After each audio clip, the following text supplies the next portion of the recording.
Olá, caríssimos, eu sou Carlos A. Júnior. Sejam bem-vindos ao projeto Um Quarto de Oração, na nossa catequese destrinchada.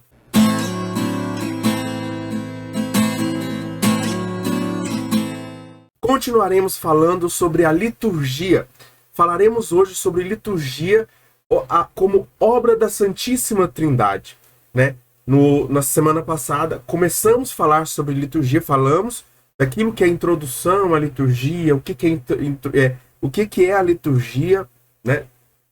Falamos sobre tudo aquilo que envolve a liturgia. Hoje nós vamos falar sobre essa obra da Santíssima Trindade, como o Pai, como o Filho e como o Espírito Santo agem dentro da liturgia. Cada um no seu espaço, cada um da sua forma, cada um no seu papel, né? Obviamente. Antes de mais nada, se inscreve. Antes de nós começarmos esse vídeo, se inscreve no canal, deixa o seu like, compartilha esse vídeo com outras pessoas, assista o vídeo até o final, mesmo que você não esteja vendo, mas só de você ouvir já é muito importante, né? Porque qualquer informação que você vai agregando, que você vai ouvindo, vai já assimilando o seu coração também para as coisas, para as verdades que estão no catecismo que a nossa Igreja Católica nos ensina, tá bom? Então, deixa o seu like, se inscreve no canal, compartilha esse vídeo, compartilha nas suas redes sociais e assiste o vídeo até o final, tá bom? Vamos lá então, bora pro vídeo agora. Bom, o que nós precisamos entender, né? Nós precisamos entender duas coisas desse vídeo para nós, o que nós vamos ver neste vídeo, melhor dizendo. Primeiro nós vamos ver o que é economia sacramental e nós vamos ver também a liturgia como obra da Santíssima Trindade, certo? O que é economia sacramental? Economia sacramental é como Deus, por meio dos... quando Deus... Melhor, tá isso aqui tá errado aqui. Quando Deus, por meio dos méritos de Cristo, ou seja, quando o Pai, Deus Pai aqui, por meio dos méritos de Cristo, seu Filho unigênito, distribui à Igreja todas as graças nos sacramentos. Então, é como dizer o seguinte: dentro de um país, né, existe o valor monetário daquilo que é o seu tesouro, certo?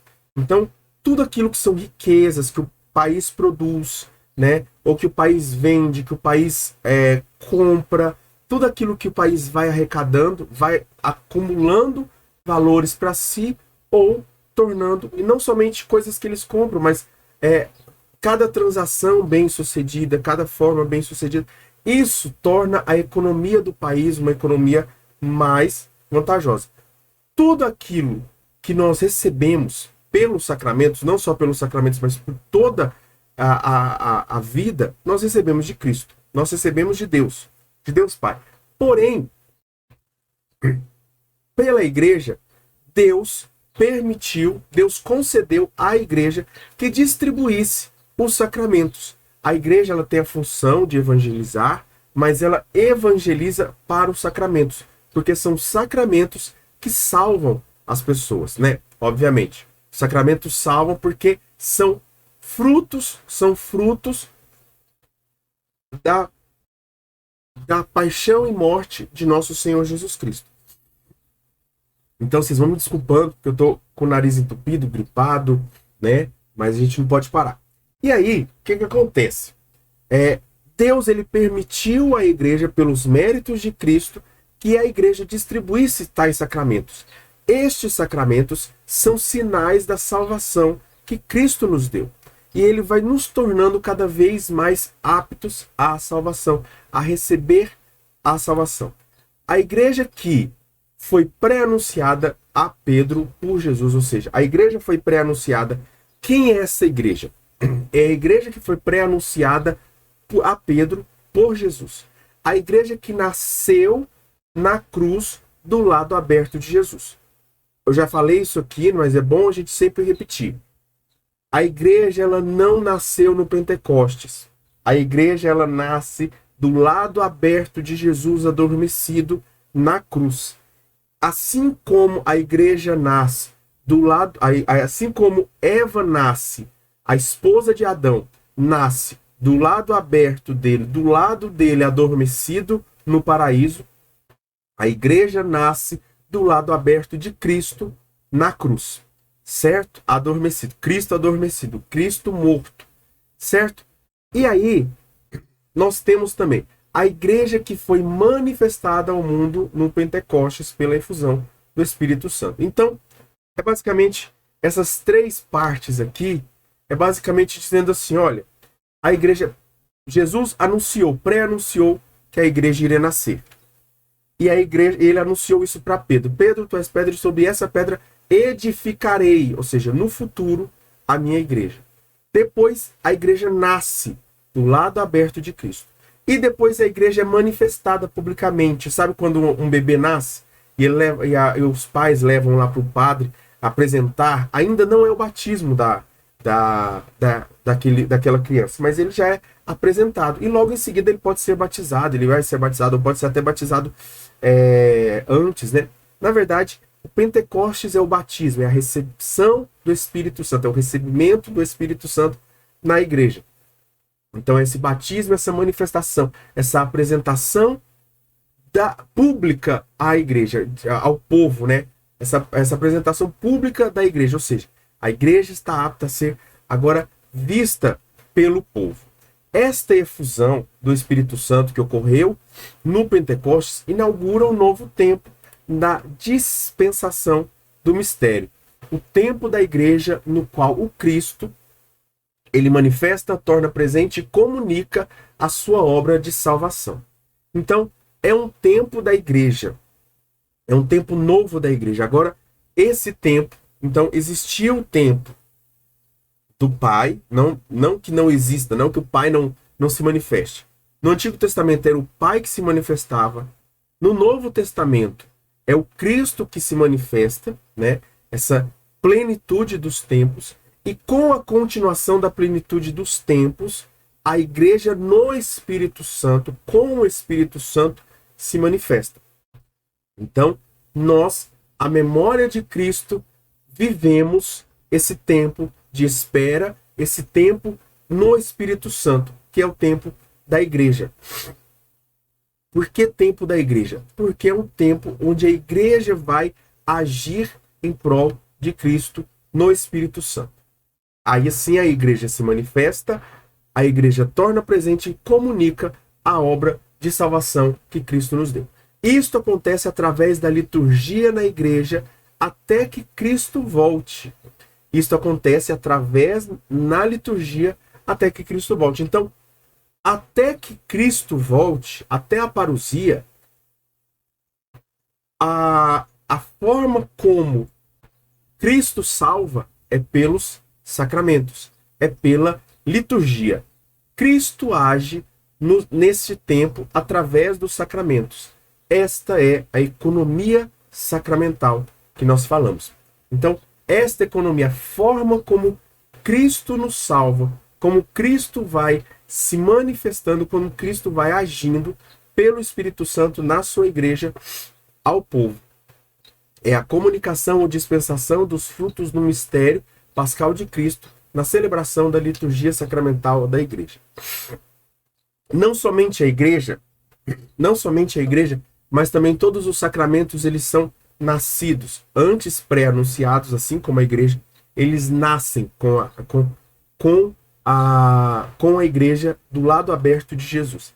Isso se deve porque, da mesma forma que quando uma criança nasce, todas as suas características, qualidades, aquilo que é próprio dela, sejam características físicas, mentais, psicológicas, temperamento e assim por diante, tudo aquilo que envolve a criança nasce com ela, então ela já nasce demonstrando sinais daquilo de quem ela pode ser. Os pais, eles conhecem muito bem os filhos porque cuidam dos filhos desde pequeno. Então, vão percebendo se o filho é mais temperamental, se o filho é mais agitado, até mesmo no ventre da mãe, a criança a mãe já percebe isso. Então, da mesma forma, a igreja, quando nasce, já nasce com essas características da sua identidade, que são os sacramentos, a forma como ela age no mundo, certo? Assim, entendendo o que é economia sacramental, nós podemos agora falar sobre a obra da Santíssima Trindade na liturgia. Então vamos falar. O Pai, que é fonte da liturgia, de toda a liturgia, fonte e fim, início e fim de toda a liturgia. O Cristo, que é a ação da liturgia, o Cristo que age na liturgia, e o Espírito Santo, que age em comunhão com a igreja na liturgia. Então, o que o Espírito Santo faz, ele faz na igreja. O que a igreja faz, ela faz com o Espírito Santo, certo? Vamos lá então. Primeiro, em nome do Pai. Vamos ver como essa bênção do Pai, a bênção na Bíblia e a bênção na liturgia. Por quê? A bênção, ela é a oração, ela é a forma de oração mais primitiva da... A gente vai ver isso quando nós falarmos sobre oração, se eu não me engano, na quarta parte do catecismo. Isso, na quarta parte do catecismo, nós vamos falar sobre as formas de oração. E a primeira oração que se faz, né, uma das primeiras orações que se faz, uma das primeiras, melhor dizendo, um dos primeiros costumes de oração que se fazia era a bênção, ou seja, o pai que abençoava o filho, o patriarca que abençoava o filho, principalmente o filho primogênito, aquele filho que ia governar depois do pai. Então, assim, existiam bênçãos específicas, né? Existiam bênçãos específicas. Então, a bênção, ela é a forma do pai se comunicar, né? A bênção da criação, a bênção da revelação da salvação, a bênção de toda a revelação de chamado como filhos de Deus, como servos de Deus, como povo de Deus. Vamos lá, então. A bênção do Pai. A vontade do Pai era que fôssemos santos na sua presença. Isso nós encontramos lá em Efésios 1, de 3 a 6. Isso nos destinou que nós nos tornássemos filhos adotivos por Jesus Cristo. Então, Deus desde sempre quis que nós fôssemos filhos, mas ele precisava se manifestar, ele precisava preparar o nosso coração, preparar o terreno para que nós entendêssemos isso. E Cristo foi esse que definiu, que decretou, que colocou uma pedra nessa situação, nessa revelação. Porque ele é o Filho que se revela, ele é o Filho amado. E nós somos filhos no Filho. Nós somos filhos em Jesus Cristo. Só em Cristo podemos ser abençoados e santos. Então hoje, quando Jesus ele aparece, apresenta-se no batismo, né?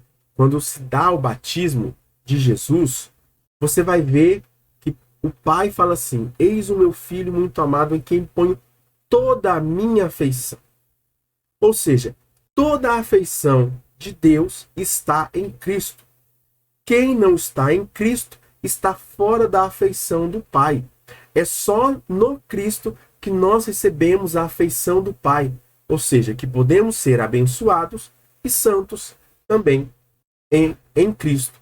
Abençoar é uma ação divina. Quando um filho pede para o pai a bênção, ele não pede a bênção do pai, do seu pai da terra, ou da sua mãe, ou dos seus avós. Ele não pede a bênção para essas pessoas. Não é somente um costume, mas uma oração.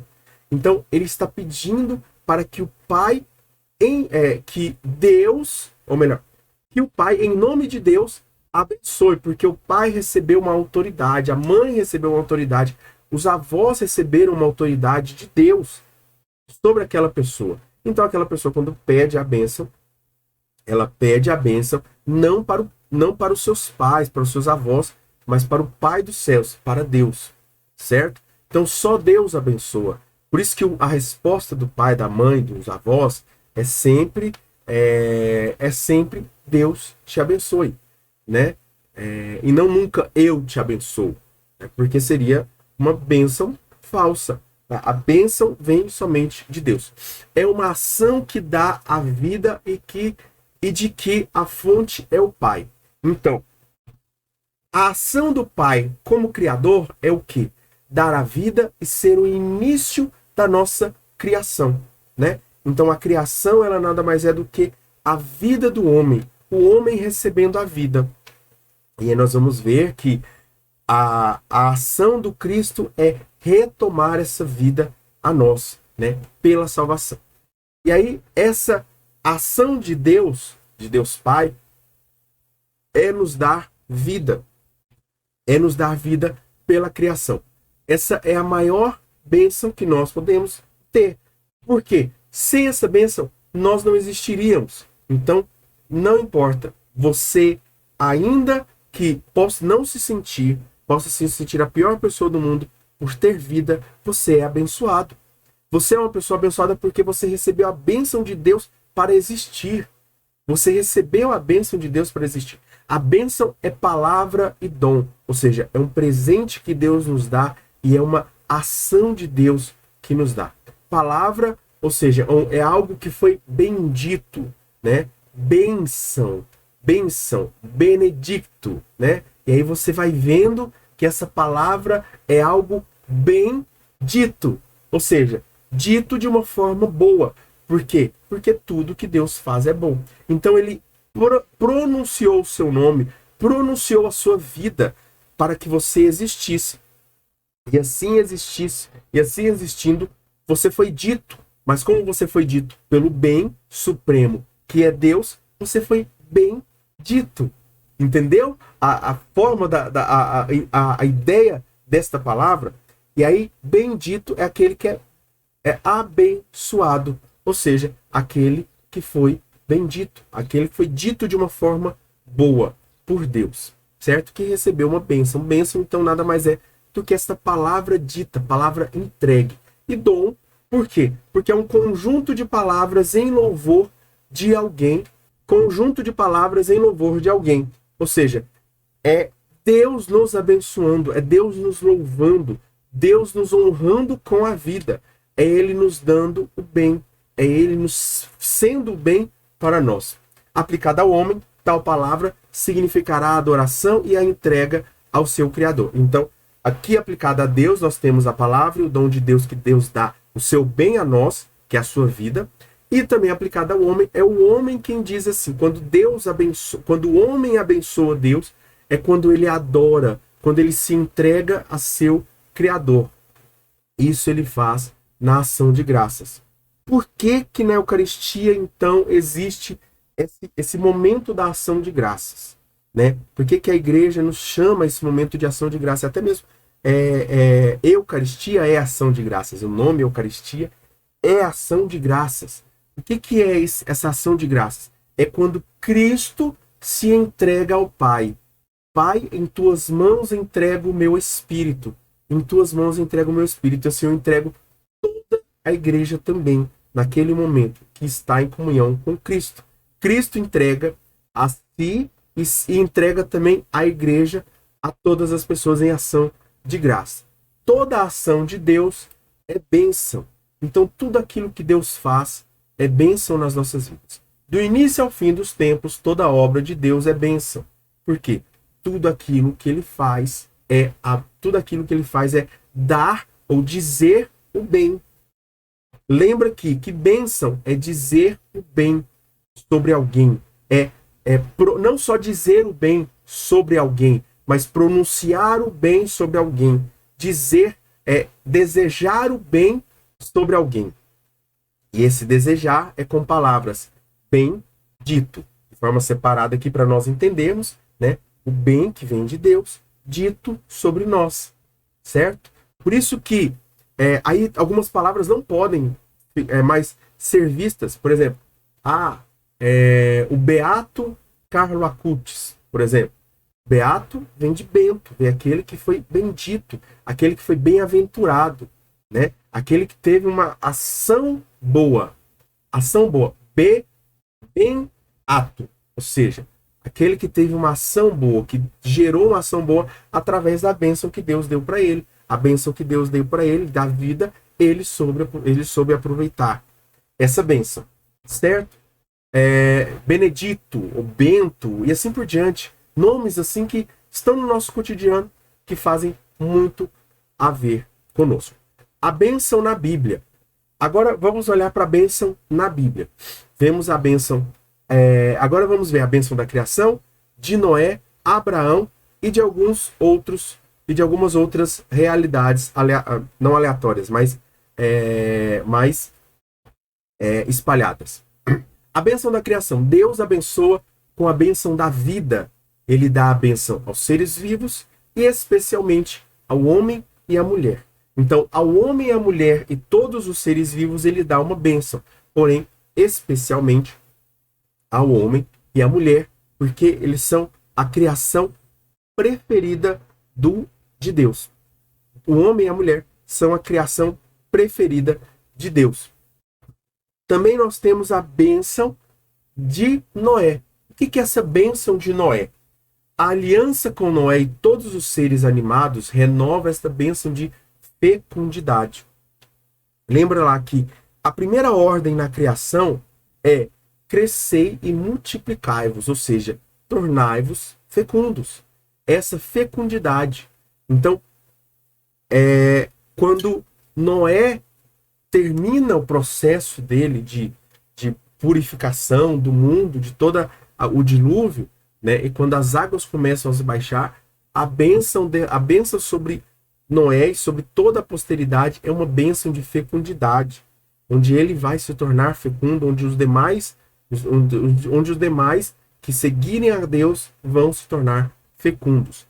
Mesmo o pecado do homem tornar a terra maldita, ou seja, ainda que a terra fosse maldita por conta do homem, porque o homem tornou a terra maldita, ou seja, ao invés de escolher palavras de bem, escolheu palavras e atos de mal, do mal, por isso maldita, né? Escolheu pronunciar o mal ao invés de pronunciar o bem. Lembra que pronunciar o bem, bênção, pronunciar o mal, maldição. Mesmo que o pecado do homem ainda esteja, a bênção de Deus é maior. A bênção da fecundidade ainda de Deus é fiel. Deus continua fiel, ainda na infidelidade do homem. Também a bênção de Abraão. Em Abraão, a bênção penetra a história dos homens que iam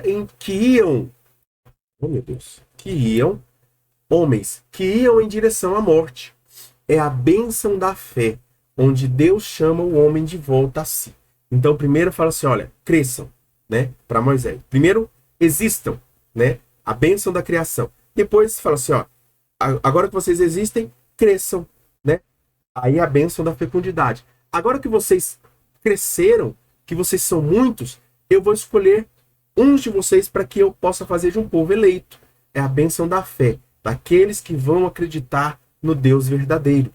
É a bênção da fé. E isso através de Abraão, através da bênção que Deus dá para Abraão. Vou tornar você o pai de uma multidão. Que multidão é essa? A multidão daqueles que acreditam em Deus.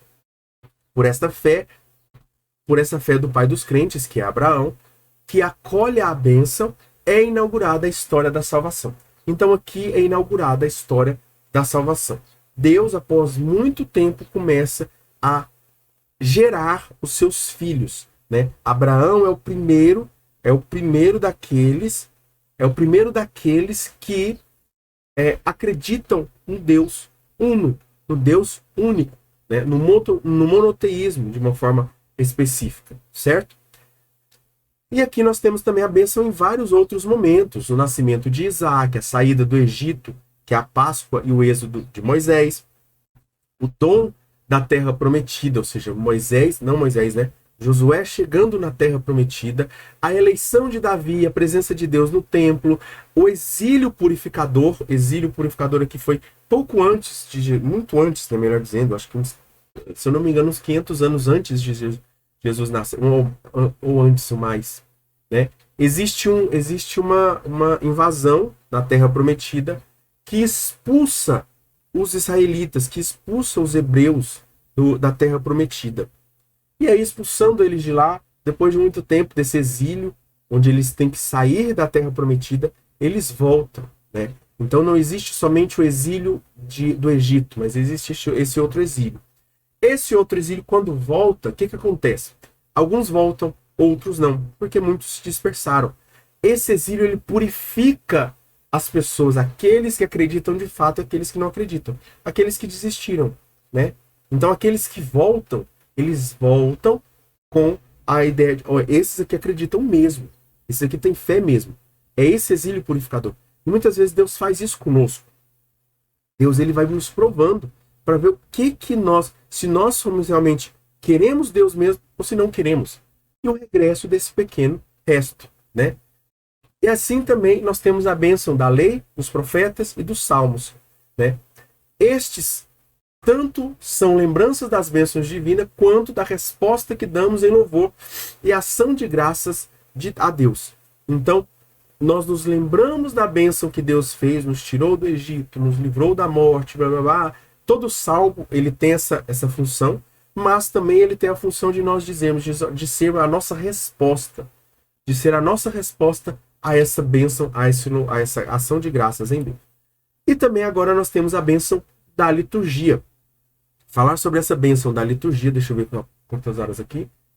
A bênção da liturgia é a bênção plenamente revelada e comunicada. Ou seja, essa bênção é plenamente revelada e comunicada. O Pai é reconhecido e adorado por nós, né? Ele é adorado porque ele é reconhecido, porque ele é apresentado por Cristo. O Filho é encarnado, morto e ressuscitado por nós. O Espírito Santo é derramado e cumulado em nós. Então, o que acontece? O Pai, nós o reconhecemos como Pai e o adoramos. O Filho se encarna, morre e ressuscita por nós, pelas nossas vidas, para a nossa salvação. O Espírito Santo vem ser derramado pelo Pai e pelo Filho em nossas vidas e nos cumula de bênçãos, de graças, de ação de Deus em nossas vidas. A liturgia, então, tem uma dupla dimensão como resposta de amor. A igreja... deixa eu só colocar isso aqui. Não é isso não.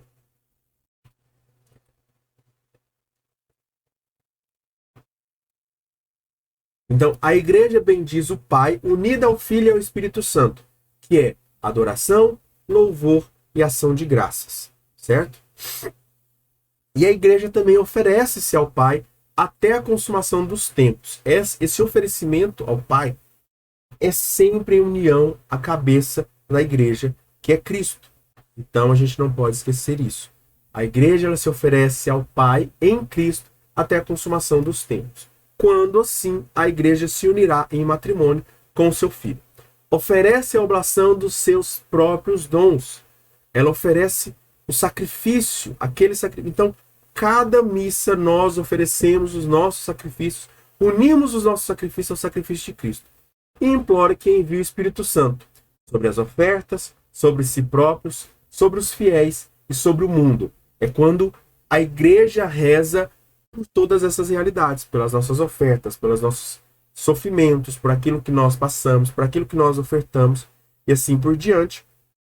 E também sobre nós mesmos, sobre todos os fiéis, sobre si próprio, ou seja, sobre a própria igreja e sobre o mundo, sobre as pessoas que ainda não se converteram, para que pela paixão de Cristo estas bênçãos produzam frutos de vida, certo? Então aqui nós temos a ação do Pai como bênção na vida e na liturgia. Agora vamos para a ação de Cristo na liturgia, a ação do Filho na liturgia. A ação de Cristo na liturgia se dá de algumas formas, né? E nós precisamos ver como se dá. Mas ela sempre se dá para a nossa salvação.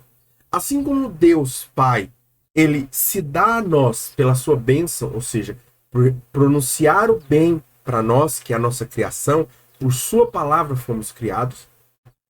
Cristo, por sua palavra, fomos salvos. Por sua vida, por seu verbo, pelo verbo que ele é, nós fomos salvos. Cristo é glorificado.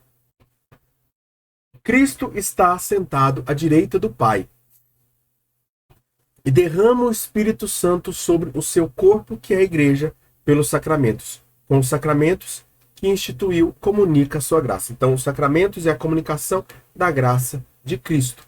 Essa comunicação da graça de Cristo é o derramamento do Espírito Santo. Ele derrama o Espírito Santo e esse Espírito Santo derramado sobre a cabeça, esse óleo derramado sobre a cabeça se estende sobre todo o corpo. Sobre todo o corpo.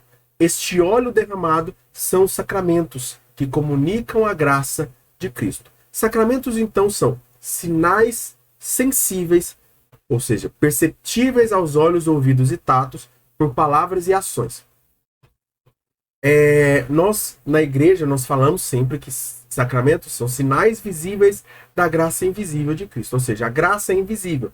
Nós não sabemos como essa graça é. Não é perceptível aos sentidos, aos olhos, ouvidos e tato. Mas é perceptível os sinais dela. Então, quando o padre fala as palavras da absolvição na confissão, nós ouvimos, o perceptível aos ouvidos. E essa percepção dos ouvidos é um sinal sensível, visível, né? Não é visível porque ouvido, né? Mas é um sinal sensível por palavras e ações. São acessíveis à nossa humanidade atual, ou seja, não pode ser uma coisa que é inacessível. Por exemplo, por que Cristo usou o pão e o vinho? Porque ele sabia que eram alimentos que seriam alimentos simples de conquistar. Imagina se Jesus usasse, ao invés do pão, que é um alimento tão comum, ou vinho também, que era algo comum, né? E tem toda uma expressão de tudo, porque o vinho, porque o trigo, porque a uva e tudo mais. Tem toda uma expressão, mas não somente por isso. Imagina se ele usasse, por exemplo, caviar. Né? Sei lá, né? Eu tô aqui usando... Você vê que não é acessível para todo mundo. Seria uma elite. E Cristo não quis isso. Cristo não quis elitizar. Por isso ele usa o pão e o vinho como forma das pessoas se comerem e beberem do seu sangue. Certo?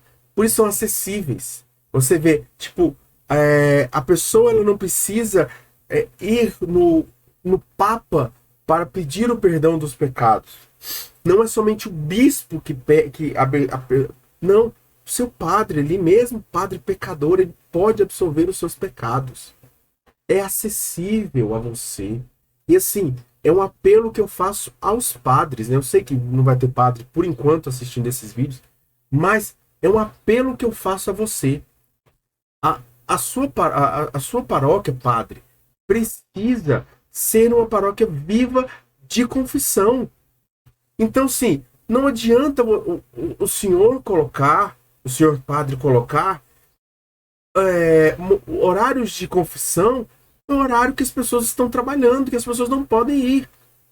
Aí, quando as pessoas não podem ir, o senhor está descansando.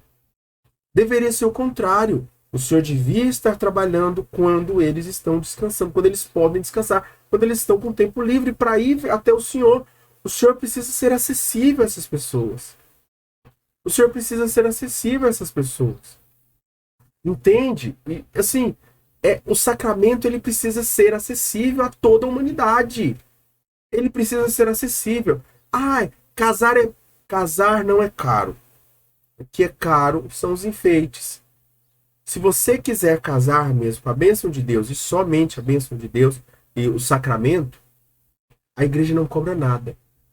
Basta você participar da igreja, devolver o seu dízimo todo mês ali,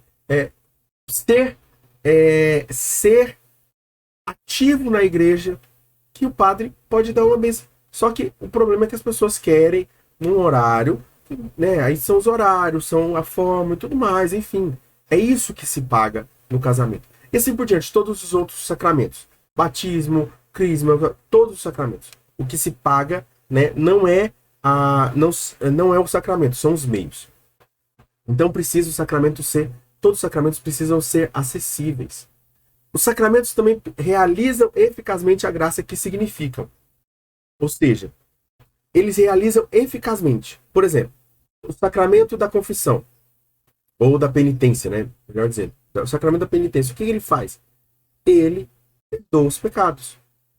Então, quando a pessoa recebe o sacramento, ela foi perdoada de todos os seus pecados. Se ela fez corretamente, se o padre fez corretamente, ela foi perdoada de todos os seus pecados. Entende? Basta fazer os sinais visíveis. Basta agir com os sinais visíveis que Cristo age com os sinais invisíveis, com a ação invisível dele nos sacramentos. E assim por diante, né? E assim por diante. Em virtude da ação de Cristo e pelo poder do Espírito Santo. O sacramento faz o que diz fazer. Então, se ele diz fazer unir duas pessoas, ele une duas pessoas no matrimônio. Se ele diz separar você do pecado, ele separa você do pecado, tanto o batismo quanto a confissão. Se ele dá força espiritual para você viver a sua partida, é a unção dos enfermos que nós estamos falando. Se ele te dá unção, autoridade sobre um povo eleito, sobre ovelhas, é a ordem, o sacerdócio, onde você vai se entregar e assim por diante. Entendeu? É isso. O sacramento faz o que diz fazer. Se ele diz fazer, se ele diz perdoar os pecados, ele perdoa os pecados. Cristo dá significado e realização na liturgia da igreja. Jesus anunciou pelo ensino e antecipou por seus atos o mistério pascal. Então, Jesus foi anunciando pelo seu ensino, né? Aquilo, eu sou o pão da vida, né? E aí ele vai falando tudo aquilo que ele vai anunciando no evangelho e vai antecipando também nas suas ações salvíficas, porque toda ação de Cristo é salvífica, nós temos que sempre lembrar disso. Você tem que sempre lembrar disso. Toda ação de Cristo é salvífica. Ela antecipa os mistérios pascais. Então, qual é o centro? Qual é o centro da ação de Cristo? É o mistério pascal. É a sua paixão, morte e ressurreição. Certo? Pascal, por isso, porque é da sua paixão. A hora de Jesus é o único acontecimento da história que não passa jamais. Porque ele morre, é sepultado, ressuscita dentre os mortos, senta-se à direita ao Pai, uma vez por todas. Então, este é o único acontecimento da história que não passa jamais. Todos os outros acontecimentos passam. Este permanece para sempre. Esta é a nova e eterna aliança. Eterna porque não passa. Por que a gente fala, eis o mistério da nossa fé, a eterna e nova aliança? Por quê? A nova e eterna aliança. Porque ela é sempre nova e ela é eterna. Ou seja, ela permanece para sempre. O acontecimento da cruz e da ressurreição permanece e atrai tudo para a vida. Esta é a ação de Cristo em tudo na vida. Desde a igreja dos apóstolos, ou seja, Cristo glorificado desde a igreja dos apóstolos até o presente na liturgia terrestre que participa da liturgia celeste. Vamos lá agora falar sobre a igreja dos apóstolos. Cristo, enviado pelo Pai, envia os apóstolos, mas não os envia de mãos vazias. Dá-lhes o Espírito Santo com a missão de... Duas missões a igreja tem: pregar o evangelho através da evangelização e realizar obras de salvação através dos sacramentos. Ou seja, a igreja diz assim: venham e vejam, vinde e vede. É aquele mesmo convite que Cristo faz a João, que Cristo faz aos discípulos, no primeiro contato com os discípulos. Ele fala assim: Senhor, queremos ver onde o Senhor mora. Aliás, Jesus pergunta, vira-se para eles e pergunta: o que vocês procuram?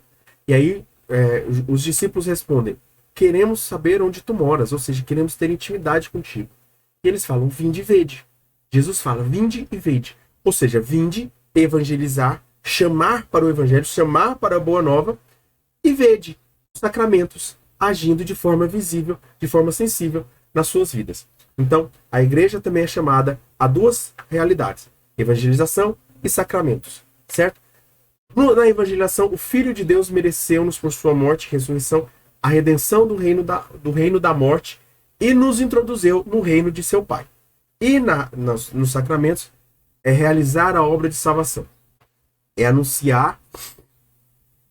Então, qual é a mensagem fundamental da evangelização? É essa aqui que eu coloquei aqui, né? Deixa eu Eu tô mostrando com o dedo aqui, gente, não sei porquê. É essa aqui, certo? Esta é a mensagem da evangelização. A mensagem central. Filho de Deus, pela sua morte e ressurreição, nos mereceu a vida. E os sacramentos, eles anunciam que mediante o sacrifício dos sacramentos, a volta dos quais gira toda a vida litúrgica. Então, tudo ali gira em torno de Cristo, do seu sacrifício. Cristo confia-lhes, ou seja, confia à igreja, o seu poder de santificação pelo Espírito Santo. São os sinais sacramentais de Cristo. Os apóstolos confiam este poder a seus sucessores. Esta sucessão apostólica estrutura toda a vida litúrgica da igreja.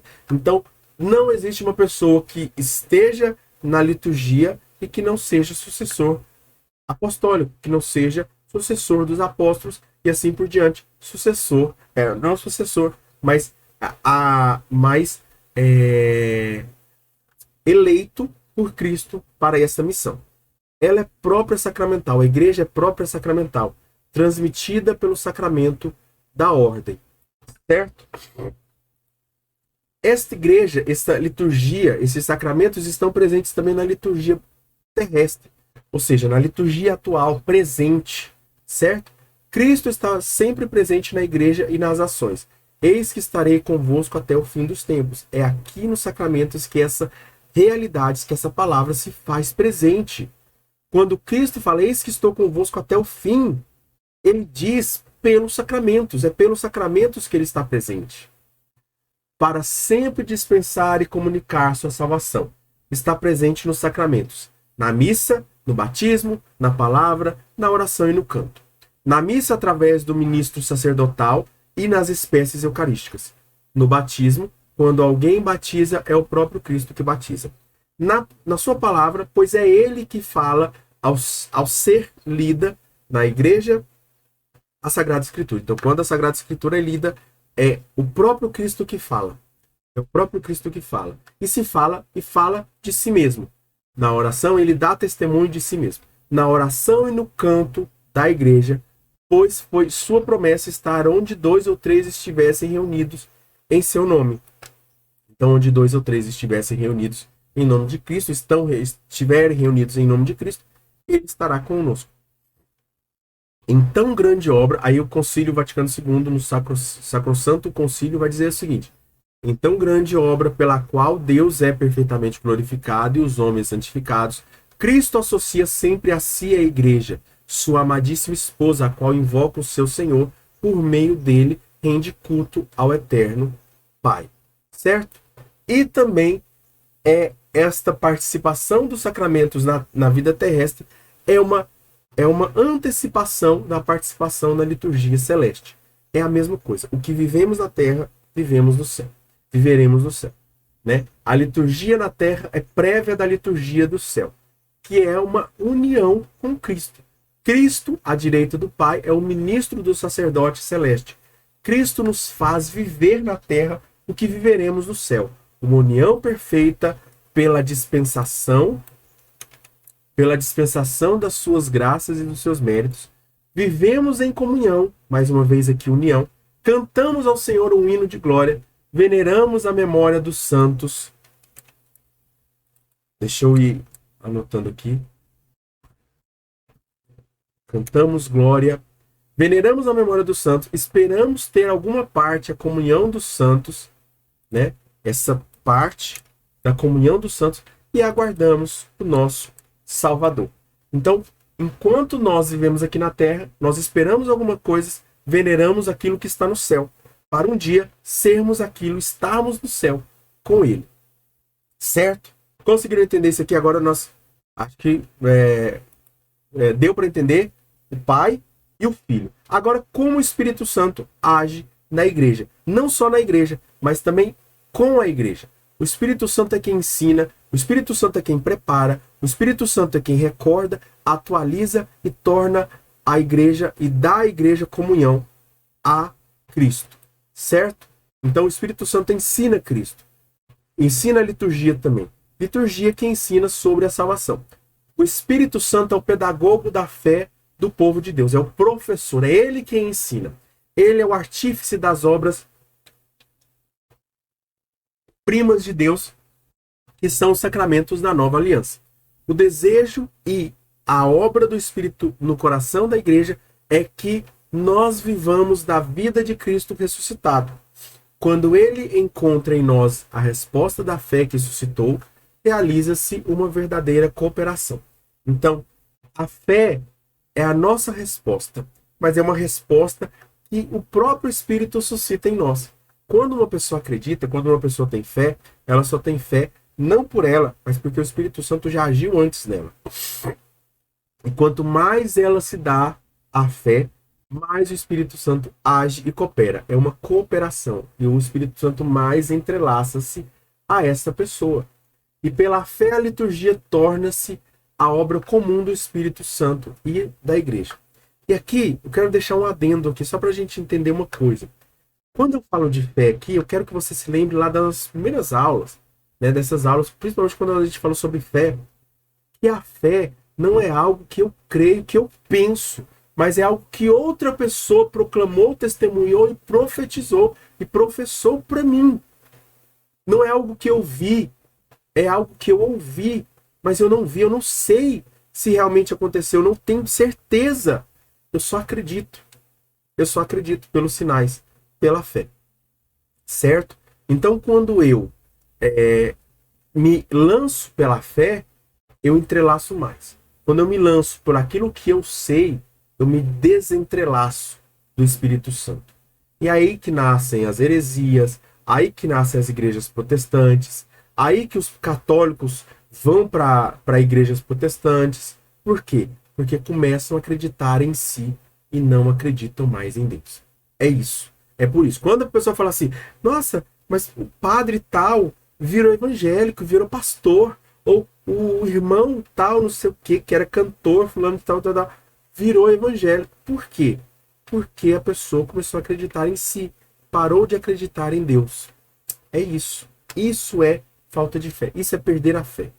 O Espírito Santo age do mesmo modo que nos outros tempos da economia de salvação. O Espírito Santo age do mesmo modo que nos outros tempos da economia da salvação. Ele prepara a igreja para o encontro com o Senhor.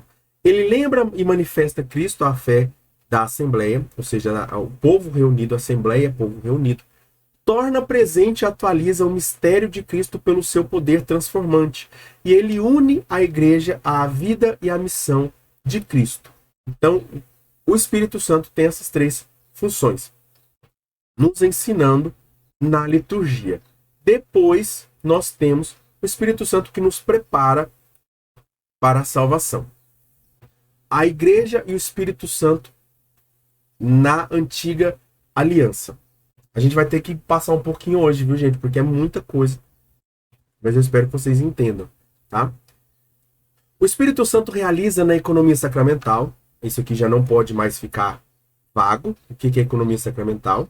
Né? Que é a forma como Cristo, como Deus Pai, age nos méritos de Cristo e derrama os méritos de Cristo sobre o seu povo pelo Espírito Santo. O Espírito Santo realiza na economia sacramental as figuras da antiga aliança. A igreja que foi preparada em toda a história de Israel conserva os elementos da antiga aliança.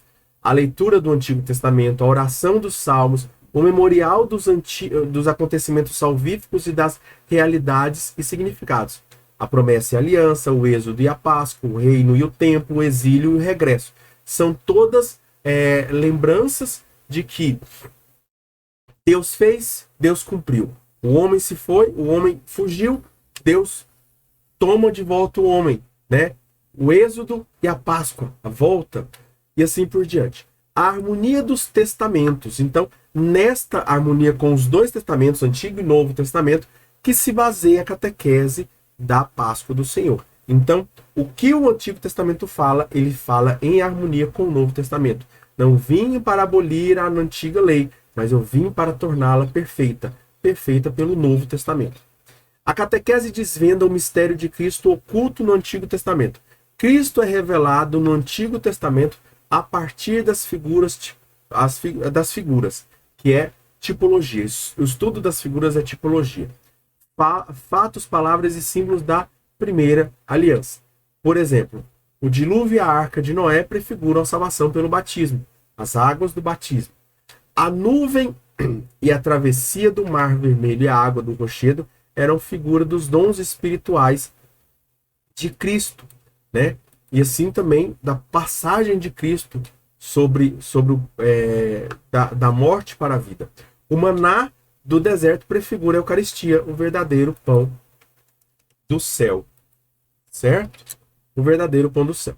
Nos tempos do Advento, Quaresma e na noite da Páscoa, a Igreja relê e revive todos esses acontecimentos, esses grandes acontecimentos. Todas as leituras desses períodos refletem a vida e missão de Cristo. Acontecimentos que prefiguram a história da salvação. A catequese tem a função de abrir aos fiéis a entenderem a economia da salvação. Por que que a catequese, eu falo isso? Por que que eu estou fazendo essa catequese? Justamente por isso. Porque a gente acha que catequese é só para receber sacramentos. Catequese é para nós permanecermos firmes na nossa fé, gente. Pelo amor de Deus, é firmes na nossa fé. Aí as pessoas, por que que as pessoas vão embora? Porque elas não estão firmes na fé, só estão ali para receber um sacramento, como se fosse um diploma, como se fosse uma graduação. Não, gente, sacramento é para que você viva em Cristo, pois assim manifesta e faz viver a liturgia da Igreja. Agora vamos falar um pouquinho sobre a liturgia judaica e a liturgia cristã. A fé e a vida religiosa do povo judeu pode ajudar a compreender melhor certos aspectos da liturgia cristã. Judeus e cristãos têm a Sagrada Escritura como parte essencial das liturgias, certo? E isso a gente pode concordar. A liturgia da palavra, na sua estrutura própria, encontra a sua origem na oração judaica. Então, a liturgia da palavra encontra a sua estrutura na oração judaica. A oração das horas e outros textos e formulários litúrgicos têm nela seus paralelos, assim como as próprias formas das nossas orações mais veneráveis, como o Pai Nosso. Então, existe uma comunhão, existe uma identificação entre a oração do judeu, a liturgia judaica e a liturgia cristã. Por quê? Porque se Cristo ensinou, mas ele ensinou porque ele foi ensinado. Ele foi ensinado no templo, por Nossa Senhora, e assim por diante. As orações eucarísticas inspiram-se também em modelos de tradição judaica. Tá bom? Então, as orações eucarísticas, por quê? Porque os discípulos eram judeus. Eles eram judeus, eles foram ensinados assim. Eles não criaram algo novo, eles só repassaram de uma forma cristã. Agora com Cristo envolvido na liturgia judaica. O que é a liturgia cristã?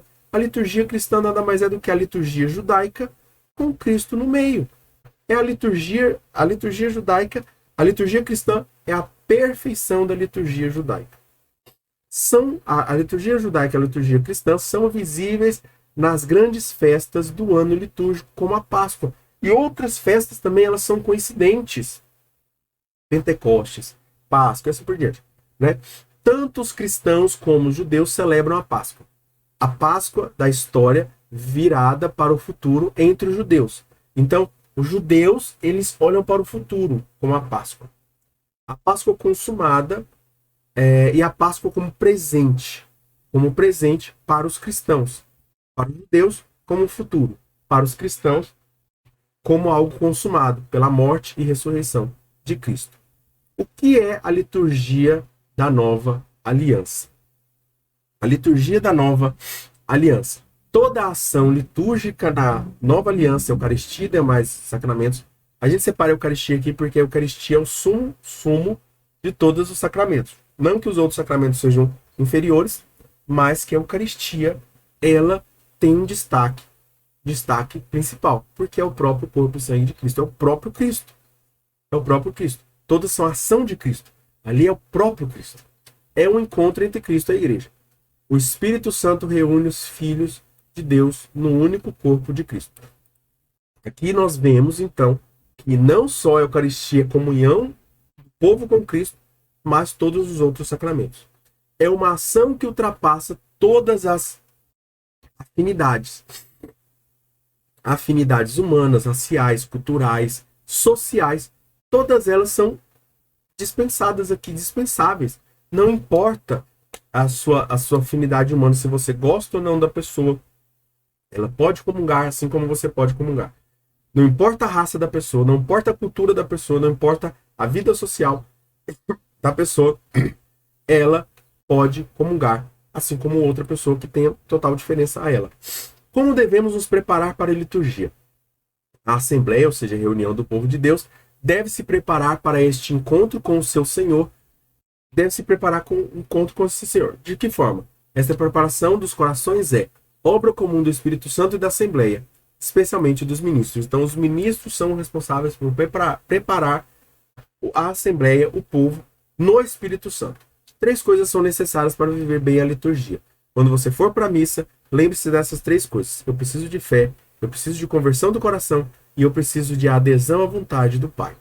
Então, eu preciso acreditar. Só fé não é suficiente. Eu preciso acreditar, mas eu preciso me converter também. Porque tem muita gente que vai para agradecer, fala assim, a missa é o tempo de agradecer, o lugar de agradecer, a hora de agradecer e tudo mais. E manifesta a sua fé, mas não se converte. E nem adere à vontade do Pai. Então, precisa se aderir à vontade do Pai, converter o coração e crer. Essas 3 disposições relatadas acima pressupõem-se para receber outras graças oferecidas na própria celebração e para os frutos de vida nova que ela é destinada a produzir. Certo? Eu não vou continuar, não vou correr para nós continuarmos aqui, certo? Perdão. Agora vamos lá. O Espírito Santo recorda os mistérios, o mistério. Então, depois que o Espírito Santo nos prepara para a liturgia, ele nos recorda a memória da salvação na liturgia. O Espírito Santo e a Igreja cooperam para manifestar Cristo e a sua obra de salvação na liturgia. O Espírito Santo e a Igreja cooperam para manifestar Cristo e a sua obra de salvação na liturgia. A liturgia é o memorial do mistério de salvação. Ou seja, tudo que nós vivemos na liturgia é por conta da ação salvífica de Cristo na cruz. Lembra que os sacramentos eles surgem com a igreja na morte de Cristo, do lado de Cristo? Então, a liturgia é um memorial, essa lembrança. Sempre se lembrar da morte de Cristo e lembrar-se desse derramar dos sacramentos em nós. O Espírito Santo é a memória viva da igreja. E por 2 formas o Espírito Santo nos recorda o mistério da salvação, da nossa salvação. Pela palavra e pela anamnese. A gente vai aprender o que é anamnese aqui. Antes vamos falar da palavra de Deus. A palavra de Deus é a memória. Vamos lá. A palavra de Deus é a memória dos leitores e ouvintes de nossa salvação recebida. Palavra é memória. Palavra de Deus, pela palavra de Deus, somos relembrados do sentido do acontecimento salvífico. O Espírito Santo dá vida à palavra de Deus. O Espírito Santo dá vida à palavra de Deus, que é anunciada para ser recebida e vivida. Nas Sagradas Escrituras que se busca as leituras que se explicam na homilia, os salmos para cantar, a inspiração das preces e orações e hinos litúrgicos. Então, toda a palavra dentro dos sacramentos, e aqui eu não quero que vocês lembrem somente da Eucaristia, mas de todos os sacramentos, eles são inspirados, anunciados e preparados pelo Espírito Santo em nossos corações. E ele faz isso nos leitores e nos ouvintes. Os leitores e ouvintes recebem o Espírito Santo, a inteligência espiritual. Recebem do Espírito Santo a inteligência espiritual. Ou seja, quando você vai fazer a sua lectio divina, a sua meditação, mas principalmente também na liturgia, os leitores e os ouvintes recebem a inteligência. Essa forma de explicar a homilia, ela nada mais é do que essa inteligência espiritual derramada pelo Espírito Santo, dada pelo Espírito Santo. Através das palavras, ações e símbolos, o Espírito Santo põe fiéis e ministros em relação viva com Cristo. É como se o próprio Cristo estivesse ali falando na sua pessoa. Então, quando algo toca o seu coração, é o próprio Cristo tocando o seu coração, dando suporte para dar sentido daquilo que ouvem, veem e fazem na celebração em suas vidas. e de nossa salvação, nos relembra de nossa salvação. É a palavra da salvação por ela. Por ela é a palavra de salvação. E por essa palavra de salvação, nossa fé é alimentada no coração. Damos a nossa resposta de fé adequada. Assentimos e comprometemos-nos com a aliança de Deus. O Espírito Santo nos dá a graça da fé, fortificando e fomentando a comunidade. Ou seja, ele fortifica e faz crescer a comunidade. A assembleia litúrgica, ou seja, aquelas pessoas que se reuniram naquela assembleia para adorar a Deus, é, antes de mais nada, comunhão na fé, pois todos estão reunidos numa mesma fé. Certo? O que é anamnese? Se você nunca ouviu essa palavra, o que é anamnese? Anamnese é a lembrança da ação salvadora de Deus celebrada na liturgia. Liturgia, lembra-se sempre que é obra pública, uma obra para o povo. É um apelo de Deus do que resta a fazer. É o apelo da esperança e da confiança para o que vai, o que há de vir. Para o que há de vir. Então é uma lembrança. A celebração... Agora nós podemos continuar. A celebração litúrgica, então a anamnese, é uma lembrança da ação salvadora. É sempre nos recordarmos da ação salvadora de Cristo. A celebração litúrgica refere-se sempre às intervenções salvíficas de Deus na história. A celebração litúrgica refere-se sempre às intervenções salvíficas de Deus na história. Ou seja, a ação de Cristo salvando o seu povo. A economia da revelação, como Deus se revelou ao homem, né, é essa forma de nos salvar, de pré-anunciar a salvação. São ações e palavras litúrgicas que recordam à igreja as memórias, as maravilhas de Deus. Então essa anamnese é a recordação da revelação daquilo que Deus já revelou, a recordação da sua salvação e também a recordação das palavras e ações que recordam as maravilhas que Deus fez. Certo? Agora vamos passar para a próxima parte. E aqui nós temos uma aula muito grande hoje, mas muito cansativa. Mas espero que você fique até o final. Tá bom? Vamos lá então. O Espírito Santo também não só ensina, prepara e recorda, mas ele atualiza o mistério de Cristo.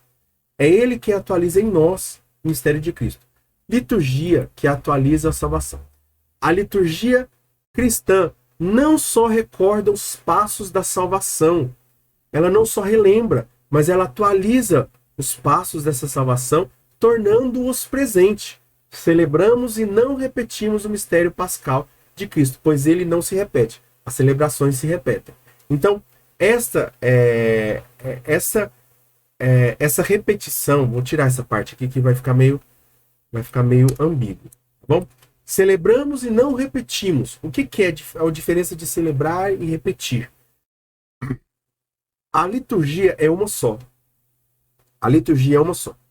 Seja a liturgia do batismo, da Eucaristia, da confirmação, do crisma, é uma só. Certo? Que é a memória e a recordação do mistério pascal. Nós não repetimos, porque Cristo não continua morrendo. Cristo não morre de novo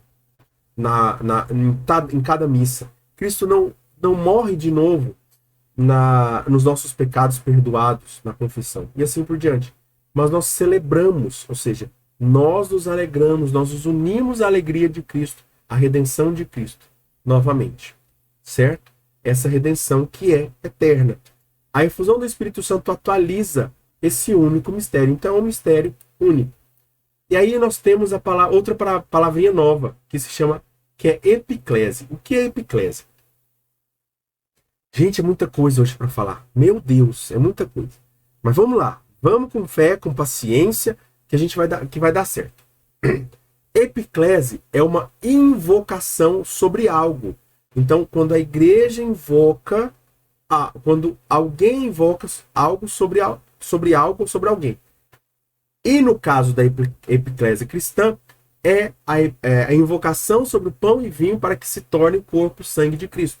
É a invocação da igreja sobre o fiel para que perdoe e absolva os pecados. Então é a invocação da igreja. A igreja invoca o Espírito Santo sobre aquela pessoa, sobre aquelas pessoas, sobre o pão e o vinho, sobre aquele batizado, aquele futuro batizado, catecúmeno, né? Sobre aquela pessoa, para que ele participe do mistério pascal. Epiclésia, então, é a intercessão mediante a qual o sacerdote suplica ao Pai que envie o Espírito Santificador para que as oferendas se tornem o corpo e o sangue de Cristo. E assim, recebendo o corpo e o sangue de Cristo, os fiéis se tornam uma oferenda viva para Deus. Então, da mesma forma que Cristo se oferece a nós, nós nos oferecemos e nos tornamos capazes de nos oferecer a Cristo. A epiclésia, junto com a anamnese, e aí 2 nominhos bons para você dar para os seus filhos. Epiclésia, vem aqui, meu filho. Anamnese, sai de cima do sofá. Tá? Só para a gente descontrair um pouquinho. A epiclese, junto com a anamnese, é o coração de qualquer celebração sacramental. Ou seja, a recordação do mistério pascal e o envio do Espírito Santo sobre as pessoas e sobre o corpo, sobre o pão e o vinho, para que se torne o corpo e sangue de Cristo, é o centro é o coração de toda celebração sacramental. Assim como Cristo se faz presente no ventre da Virgem Maria pela ação do Espírito Santo, lembra lá, o Espírito Santo te envolverá e você dará à luz o Filho. Você conceberá e dará à luz o Filho. Pelo mesmo Espírito, a carne de Cristo se faz presente na aparência do pão consagrado. Então, do nada, no ventre da Virgem Maria, né? No ventre da Virgem Maria, do nada, Cristo se fez. Também, do nada, no pão e no vinho, Cristo se faz. Entendeu? É o mesmo milagre. É o mesmo milagre.